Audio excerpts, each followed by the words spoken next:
اور مزید طاقتور بنانا چاہتے ہو تو رات کو کھجور دودھ میں بھگو دو, صبح کھا لو.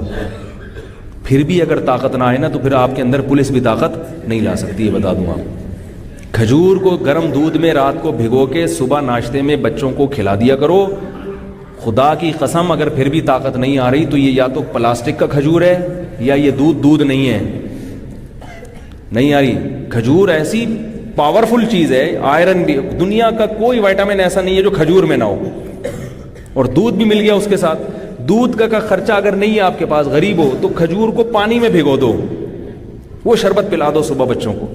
اتنی طاقتور چیز ہے. مگر والدین روزے میں افطاری میں کھجوریں زیادہ کھایا کریں. کھجور سے طاقت ملتی ہے, انرجی ملتی ہے. کھجور سے توند نہیں نکلتی, پاور ملتی ہے, جسم کو طاقت ملتی ہے. سارا دن جو کمی ہوئی تھی وہ بھی پوری ہوتی ہے, توند نہیں نکلتی, اس میں فائبر ہوتا ہے.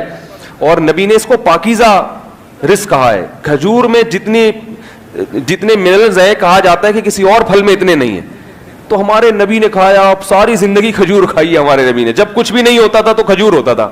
40 دن کھجور اور پانی پہ چلتے تھے نبی صلی اللہ علیہ وسلم. پھر بھی کیسی بہترین صحت تھی کہ نہیں تھی. ایسی بہترین صحت کہ ایک صحابی صحیح بخاری میں بیان کر رہے ہیں کہ نبی صلی اللہ علیہ وسلم سفر میں اپنی 9 بیویوں کے ساتھ تھے. بات بظاہر حیا کے خلاف ہے لیکن اب حدیث میں ہے تو میں بیان کر رہا ہوں. فرمایا کہ ایک رات میں 9 زوجہ کے پاس آپ صلی اللہ علیہ وسلم نے چکر لگایا. تو صحابی نے کہا کیا یہ ممکن ہے کسی مرد کے لیے؟ تو فرماتے ہیں کہ اللہ نے ہمارے نبی کو 40 مردوں کے برابر قوت دی تھی. تو یہ تو ایک اللہ کی طرف سے بھی, لیکن خوراک کیا تھی؟ کھجور. چہرے پہ رونق آتی ہے, سرخ ہو جاتا ہے چہرہ.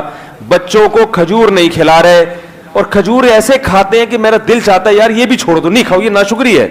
نبی نے فرمایا جس گھر میں کھجور ہے وہ گھر والے بھوکے نہیں ہیں. یعنی گھر میں ہر وقت کھجور ہونی چاہیے.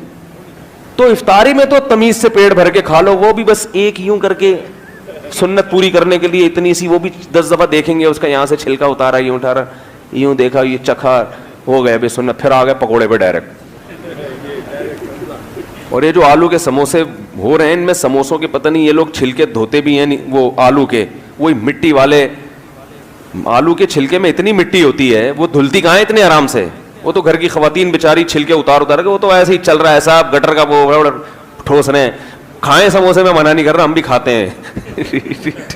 ایک آدھ ہم بھی کھا لے, زیادہ نہیں کھاتے. تو لیکن کھجور کو زیادہ فوکس کرو میرے بھائی, اس کی عادت ڈالیں. اب لوگ کہتے ہیں ہضم نہیں ہوتی, وہ اس لیے نہیں ہوتی کہ عادت نہیں ہے. جب عادت ڈالیں گے, 1 کے بعد 2, 2 کے بعد 3, 3 کے بعد 4, تو میں نے عربوں کو دیکھا ہے پوری پلیٹ بھری ہوئی ہوتی ہے کھجوروں کی, اور کھانا ان کا یہی ہوتا ہے پورا پلیٹ بھر کے کھا جاتے ہیں, کچھ بھی نہیں ہوتا. اور عربوں کی آپ رونق دیکھیں, وہ تو سست ہونے کی وجہ سے فیٹ آ رہا ہے ان میں, ورنہ عرب کی تو خوبصورتی, عرب کی صحت اور دماغ, یہ تو مثالی ہوا کرتا تھا کسی زمانے میں.